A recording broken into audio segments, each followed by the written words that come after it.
The earliness of Paul's traditions is universally agreed because Paul visited Athens and then Corinth in the early AD 50s. And then he wrote a letter to the Corinthians to deal with issues they were struggling with around AD 55. So when Paul says in his letter in AD 55, I delivered to you as of first importance what I also received, and then he quotes these traditions about Jesus.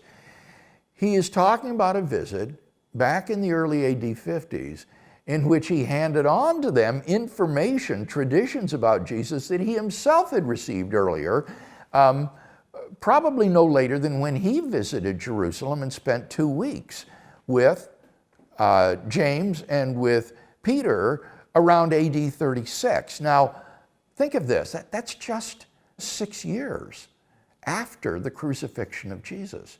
So these traditions that Paul hands on to these Corinthian Christians go back to within the first 5 years after Jesus' death. These are not legends that accrued over the decades and eventually came to be written down in the New Testament. This is among some of the earliest material about Jesus, and it's extraordinary for any figure in ancient history, such as Julius Caesar or Alexander the Great, that we should have information that goes back to within the first 5 years after that person's death. So that would be an example of Paul's information. Now, with respect to the Gospels, most scholars who study Mark think that Mark drew upon a source for Jesus' so-called passion.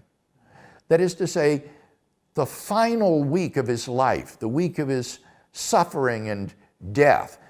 This passion source or story is different than the rest of the Gospel of Mark, which consists of little snapshots of Jesus, anecdotes that are not always arranged chronologically. They've been aptly compared to beads on a necklace, which might be strung in a different order.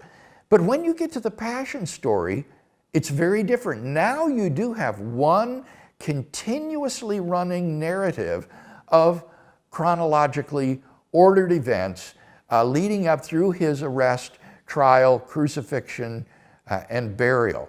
And so scholars think that Mark is drawing upon a very early account of Jesus' passion. Now, Mark is already the earliest of our Gospels. Everyone thinks that Mark was written prior to the destruction of Jerusalem in AD 70. I think it's highly likely that it was written even earlier than that, maybe the late AD 40s, I would argue. Now, that puts you again within just a couple decades of Jesus' death, and the pre-Mark and Passion story then would go back even closer to the time of Jesus' crucifixion. So we're not dealing again here with legends or tales that have been passed down and handed down over the decades. This is oral history. It goes right back to the time of the eyewitnesses in Jerusalem who experienced these events and who would know whether or not these were accurate accounts.